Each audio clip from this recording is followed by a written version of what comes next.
बहुत बड़ी खुशखबरी बद्रीनाथ हाईवे से 4 दिन के बाद फंसे हुए यात्रियों को निकाला गया है। बद्रीनाथ हाईवे खुल गया है। जी हाँ दोस्तों, अगर आप बद्रीनाथ के दर्शन के लिए जा रहे हो या हेमकुंड साहिब के दर्शन करने के लिए जा रहे हो तो आपके लिए बहुत बड़ी खुशखबरी है।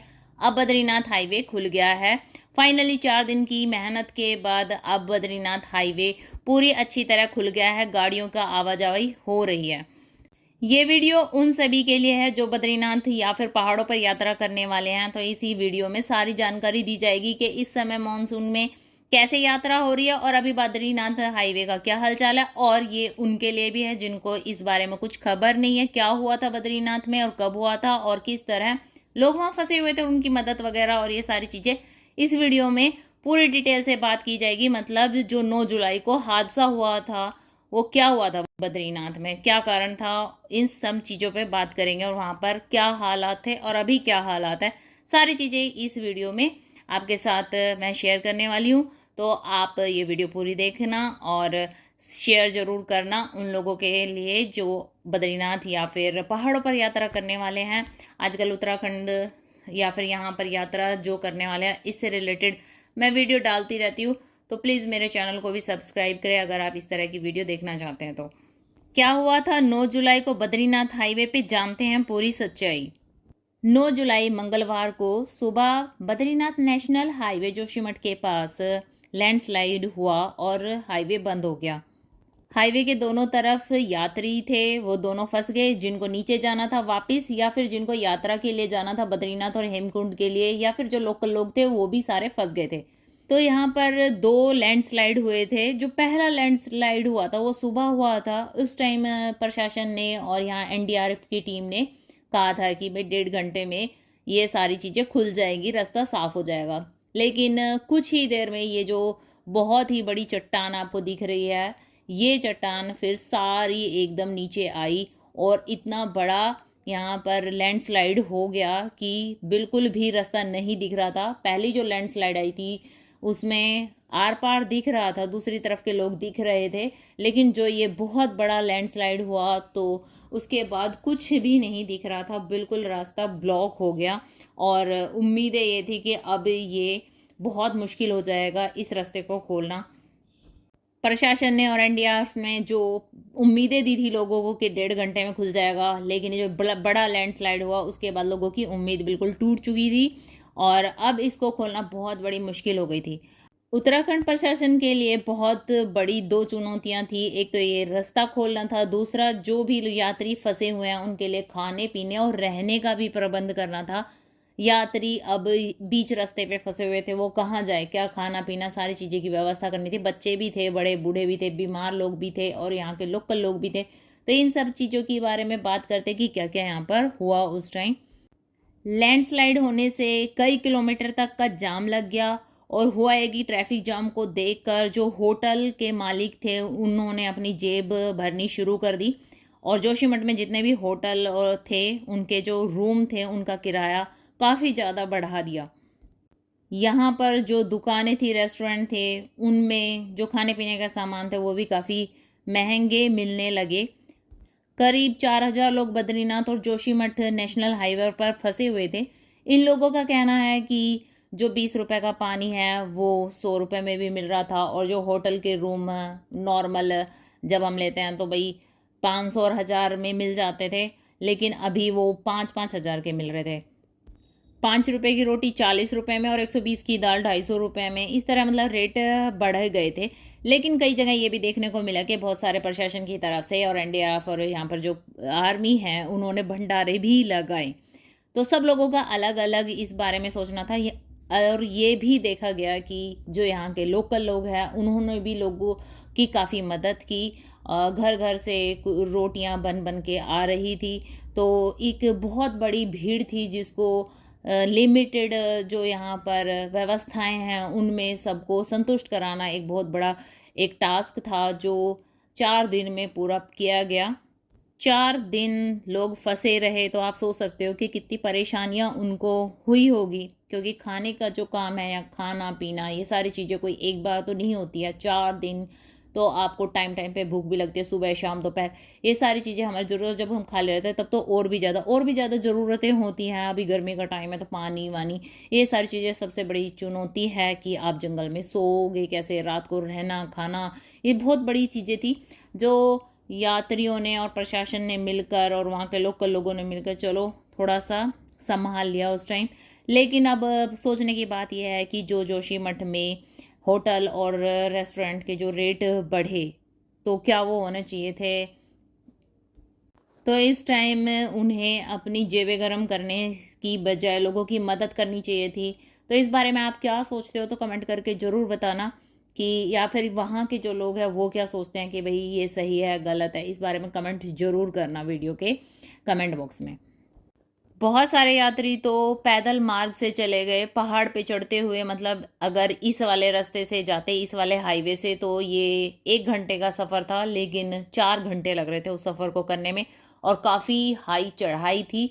ये लोकल जो लोग थे उनको पता था ये रास्ता, तो उनके साथ साथ वो भी काफ़ी यात्री पैदल ट्रैक करते हुए निकल गए। जिनको ट्रैकिंग का शौक है वो यात्री के लिए तो काफ़ी अच्छी बात रही कि भई उनको ट्रैकिंग का टाइम मिल गया और उनका टाइम निकल गया जो। लेकिन जो यात्री बड़े बुज़ुर्ग हैं या बच्चे हैं या जो नहीं चल सकते उनके लिए काफ़ी बड़ी बात थी ये सारी चीज़ें कि वो जो रास्ता था 4 घंटे का उसको कैसे पार पार कर पाते और वहाँ कैसे रुकें। तो फिर उसके बाद एक और राहत की खबर आई कि इतना रास्ता खुल गया कि पैदल यात्री निकल सकते थे। थोड़ा-सा रास्ता बनाया गया और एनडीआरएफ की जो टीम है, उनके सहयोग से सब यात्रियों को जो पैदल जाना चाहते हैं, उनको निकाला गया। काफ़ी यात्री इस तरह भी निकल गए, जो ग्रुप में आए थे, जो प्राइवेट बसें करके आए थे, वो यात्री भी यहाँ से निकल गए थे। अब फँसे रह गए वो यात्री जो अपनी गाड़ियों से आए थे या फिर जिनकी गाड़ियाँ थी, फोर व्हीलर थे या बाइक पर आए थे, वो यात्री दोनों तरफ फँसे हुए थे। कुछ ही टाइम में अब फाइनली अब जाकर हाईवे खुला है और एक ऐसी व्यवस्था की गई है, इतना खोल दिया गया है कि एक गाड़ी जा आ सकती है। फाइनली अब 4 दिन के बाद ये हाईवे खोल दिया गया है और काफ़ी जो जाम था वो भी काफ़ी खाली हो गया। जोशीमठ में जितने भी यात्री फंसे हुए थे वो निकल चुके हैं और जो इधर की तरफ जो जोशीमठ से आगे जाने वाले थे, जो बद्रीनाथ या फिर हेमकुंड साहिब के दर्शन के लिए जाने वाले थे, वो यात्री भी जा चुके हैं जो फंसे हुए थे। अब नए नए यात्री भी आ रहे हैं, यात्रा दोबारा से शुरू हो गई है। बद्रीनाथ हाईवे खुलते ही जो पैदल यात्री थे, जो कुछ यात्री यहाँ पर अभी भी रुके हुए थे, तो उनको रास्ता पार कराया गया। उसके बाद जो बाइक वाले थे उनको रास्ता पार कराया गया। उसके बाद बारी आती है फोर व्हीलर की, तो फिर उसके बाद गाड़ियाँ भी धीरे धीरे जाने लगी। तो दोस्तों बद्रीनाथ हाईवे अब फाइनली पूरी तरह खुल चुका है। अगर आप यात्रा पर जाने वाले हो बद्रीनाथ तो आपके लिए खुशखबरी है, आप जा सकते हो। लेकिन खतरा अभी टला नहीं है। बारिश के सीज़न में अब की बार बहुत ज़्यादा पहाड़ गिर रहे हैं, पहाड़ धसक रहे हैं और बहुत ज़्यादा लैंडस्लाइड देखने को मिल रही है। तो अगर आप पहाड़ों पर यात्रा करने के लिए जाने वाले हो, ख़ास तौर पर बद्रीनाथ हाईवे पर इस तरफ आप जा रहे हो, तो आप सावधानी से जाएं, पूरी सारी चीज़ें जानकारी लेकर जाएं।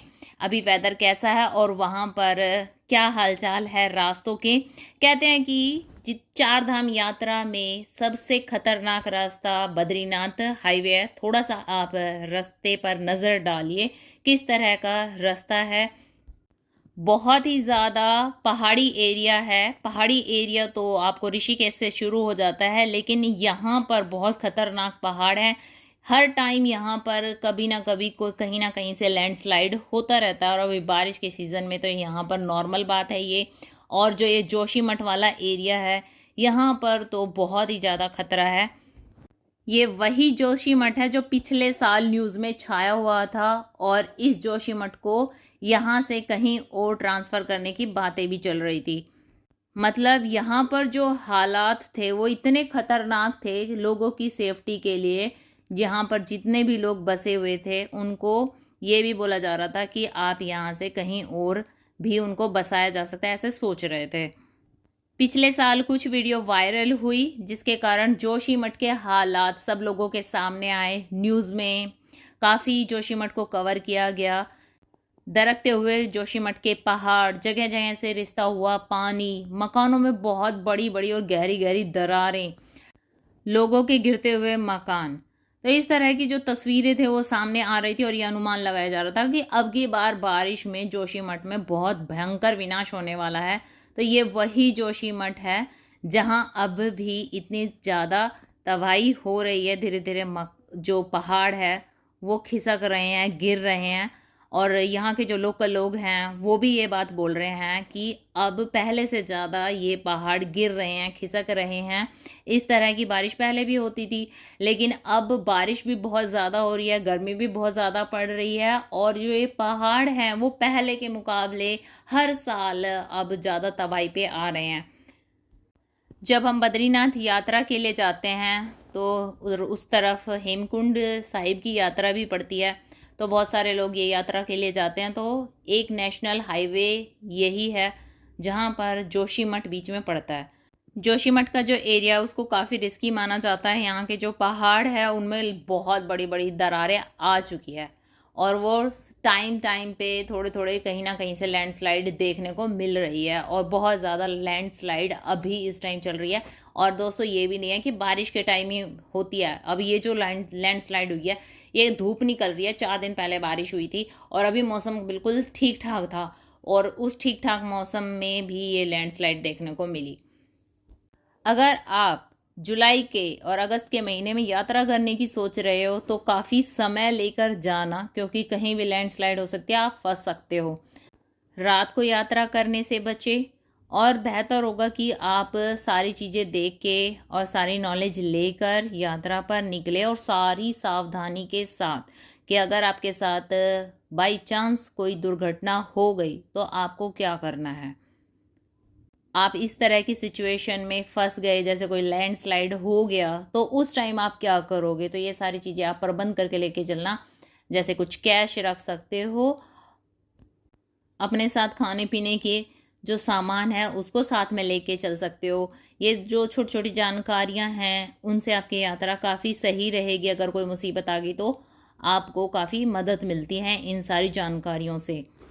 और अगर आप ये सारी परेशानियों से बचना चाहते हो और अच्छे से दर्शन करना चाहते हो बिना किसी डर के, और खास तौर पर अगर आपके साथ फैमिली है तो ये 2 महीने रुक जाओ। उसके बाद सितंबर का में आप यात्रा करना, जो सितंबर का स्टार्टिंग होती है उसमें यात्रा शुरू कर देना।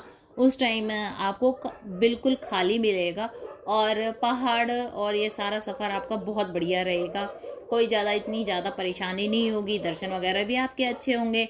तो हम लोग जा चुके हैं सितंबर के महीने में, हमारी यात्रा तो काफ़ी अच्छी रही। हमें काफ़ी जगह हमें ये जो लैंडस्लाइड है, ये पत्थर वगैरह गिरे हुए दिखे, लेकिन रास्ता साफ था। वो पहली बार जब हम गए थे तो हमने देखा भी इतनी ज़्यादा लैंडस्लाइड, और यहाँ पर अगर गाड़ी पे एक पत्थर आके गिर जाए तो कितना बड़ा नुकसान होगा। तो दोस्तों सारी चीज़ें ध्यान में रख के यात्रा करें। आपके साथ पूरा परिवार है तो उनकी भी सोचें। दोस्तों वीडियो थोड़ी सी भी इंफॉर्मेटिव लगी हो तो वीडियो को लाइक ज़रूर करें, फैमिली फ्रेंड्स के साथ शेयर करें और कमेंट करके ज़रूर बताएं कि वीडियो कैसी लगी। मिलते हैं किसी और वीडियो में नई जानकारी के साथ। हर हर महादेव, जय शिव शंभू।